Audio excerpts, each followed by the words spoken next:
I say something nice about Ghostbusters and the internet hates me? Shocking.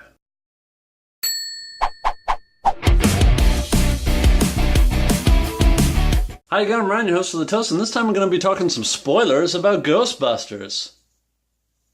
Now, I was supposed to do a gag here where I was going to click my fingers and we were going to agenda flip this video and I was going to have Asia Wolf come in here and do the review instead.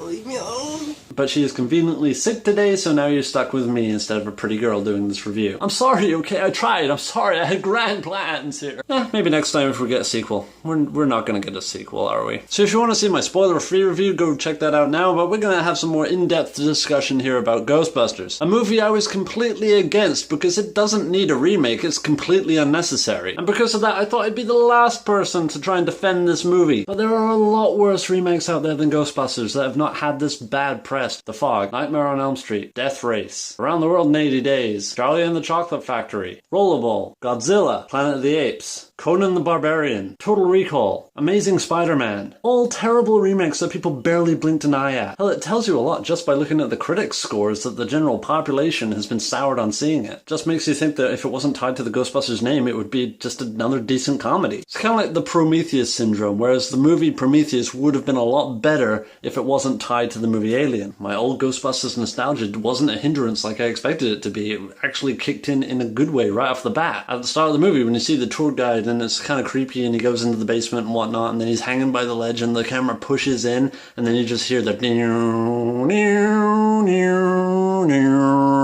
it's just how the movie started, and I'd kind of forgotten about that. So when that happened, I was like, oh my god, it just took me right back to the start of Ghostbusters. So in a way, it kind of tricked me into liking it right then and there by playing on my nostalgia. From then on, I thought the strong neon color scheme of the ghosts was going to bug me, but at least it stayed consistent. And for the most part, the ghosts were actually pretty scary. I mean, not stop-motion animation scary, because you cannot get scarier than the old original stop-motion animation scary. Kate McKinnon's intro line as Holtzman, when she says, "come here often," kind of sexily, kind of had me worried. I thought she was going to get pegged as the sexy one right then and there, and granted she is, but she quickly developed beyond that. It's obvious to me now that she was just being quirky and playing around with the new girl. In fact, all the women had good moments outside the comedy zone. Like Kate's ghost story or Holtzman's friendship speech. They weren't dismissed immediately or not made fun of. Hell, they even kept Kevin around, so these people are pretty decent. Anyone else pick up on the ghost TV that was in the lab that just turned on and off by itself? No? Just me? At first I really did not like the new proton packs, especially the way they were holding them. They were short and stubby and they just didn't look right. But then I realized that they are a work in progress, and by the end of the movie they were upgraded to the full wands. Yeah, so I quickly had to backtrack on that gripe. It seems like every problem that I found in the movie, they fix during the movie. Hey, it's nice to see Dupender from Deadpool upgrade from a taxi driver to a Chinese food delivery boy. Granted, he's just another incompetent male in this movie. Yeah, I have to admit this movie does kind of imply that men are incompetent jerks. Well, they're not wrong, and it's not like we haven't had our fill of women playing the airheaded bimbos. So fair dues, it's not going to keep me up at night. So cameos and the villain is really where I felt this movie fell flat. The bad guy, I don't even remember his name, he just doesn't have any real impact until he possesses Kevin. And even then, he has a dramatic character shift after he dies. I still can't figure out why he's so powerful as a ghost. Is it for some reason like because he died in the conjunction of the ley lines? Is it because he died by killing himself with the super ghost machine? I don't know. Either way, yes, they shot him in the dick. Now, when I first heard this spoiler, I was appalled. I thought this was playing right into the hands of the people who thought this was all feminist propaganda, and it really was just unclassy for them to shoot him in the crotch. But after seeing the movie, it wasn't a big deal. It wasn't done maliciously like these four women were like, hey, let's shoot his cock off. The guy was grabbing onto buildings to not suck into the thing, and they had to shoot him, and guess what? They're at crotch level. I mean, are those proton beams going to stretch up into the top of a skyscraper? No, they're going to shoot him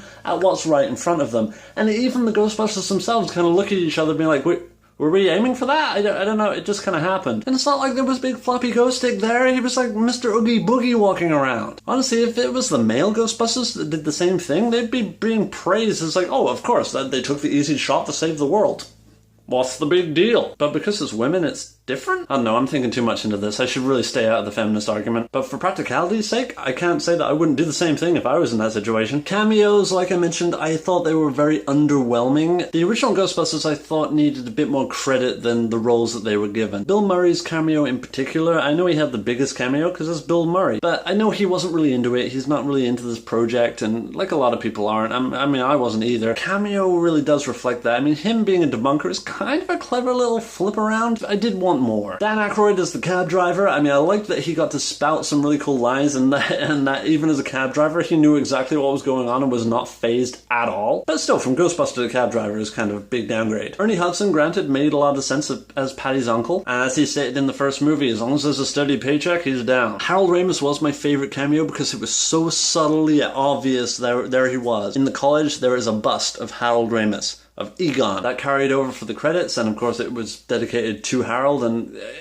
no matter who you are, that's going to choke you up a little bit. But Sigourney Weaver and Janine were both in this movie. When Janine showed up, I forget her real name, I apologize. That was one of those shockers. I did not expect to see her in this movie, and then when she was there and she had the glasses and the voice, and I was like, I was just super happy to see her. Sigourney Weaver's cameo definitely felt like the most shoehorned in, out of place weirdness. Her character definitely fit as a mentor for Holtzman, but it just being shoehorned in at the end there, meh. I'm gonna say Slimer as a cameo as well, because Slimer is basically a cameo, but if you had to pull anything from the other Ghostbusters movies, even if you didn't mention the other Ghostbusters movies at all, and you made this a standalone Ghostbuster movie, Slimer would be the one that I would pick to transfer over. He's like a character that transcends all the dimensions that is Ghostbusters, from the movies, from the cartoons, to everything. I don't think they needed a female Slimer, though, or Slimette. I think that was a bit overkill. Speaking of overkill, a lot of people died in this movie. I mean, in the original Ghostbusters, the death toll wasn't huge. The ghosts were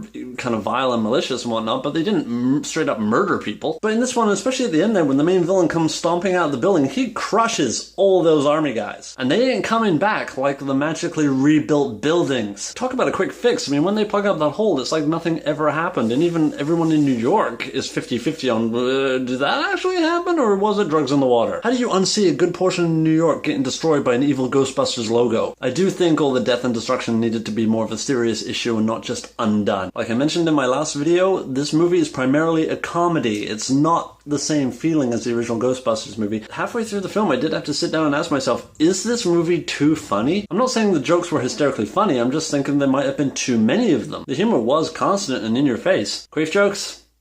Really? Feig! But this is not 1984, and with a director like Paul Feig, you gotta expect some lowbrow humor. I'm pretty sure this is why the villain's mask-like dance number was obviously cut from the movie and then pasted into the end credits, because it was just too much. I'm also hearing a lot of flack that the proton packs in the end fight were not doing what they were supposed to be doing. Proton packs act more like a lasso. They snag the ghosts and then you're able to maneuver them around. They're not supposed to just vaporize the specter. Now granted, this movie does loosen the rule they already established where these do not kill ghosts, but I heard all this talk before I saw the film, so I was watching very carefully at what they were doing, and for the most part, yeah, they were grabbing ghosts with the proton packs and slinging them around and out of the fight. They weren't out and out killing them, if you can kill a ghost, dispersing them, I guess. And the times they were literally destroying ghosts, they weren't using proton packs. They were using the new machines that Holtzman had built, like the chipper. Even Holtzman in her badass action scene, which was pretty damn badass, she was using these twin pistol, like little whippy laser gun things, and they were kind of ripping them apart instead of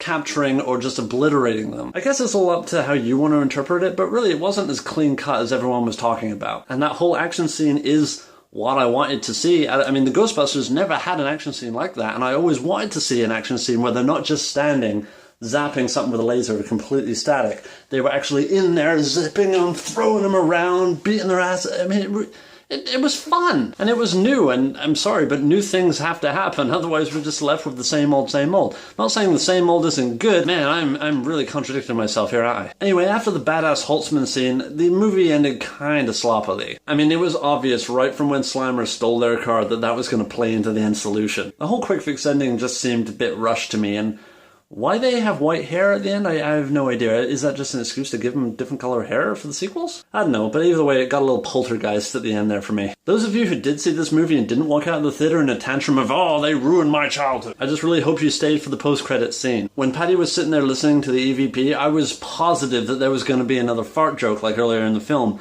But no, the movie totally tricked me and ended on a serious note with Zool. If this was a Marvel movie, people would be losing their shit at an end credit scene like that. But no, because people are angry that this is a remake, they're gonna be like, oh, now they're gonna ruin Zool. I don't care. And Zool was kind of androgynous anyway, so I wonder if this whole gender issue is going to survive for the sequels. If it's going to get sequels. If you don't like the idea of these new Ghostbuster movies, then fine, go watch the original. It's a much better movie by far. But don't let poor marketing and bad hype stop you from seeing this new one. I mean, you can do much worse. Never before have I heard so much unwarranted bile for a movie before it's even released. And like I said, I completely believed it. I went into this movie expecting the worst movie ever. But you know what? I'm always happy when I'm pleasantly surprised. I enjoyed this movie. It's not the best movie ever. I mean, hell, it's just a decent comedy. But there's no point to get mad about it. Just hold off judgment until you see it. So anyway, that was my spoiler talk on Ghostbusters. Now, if we can finally move past this movie, I will catch you next time. Click, click, click away if you want to see more from me. And I ain't afraid of no reboots.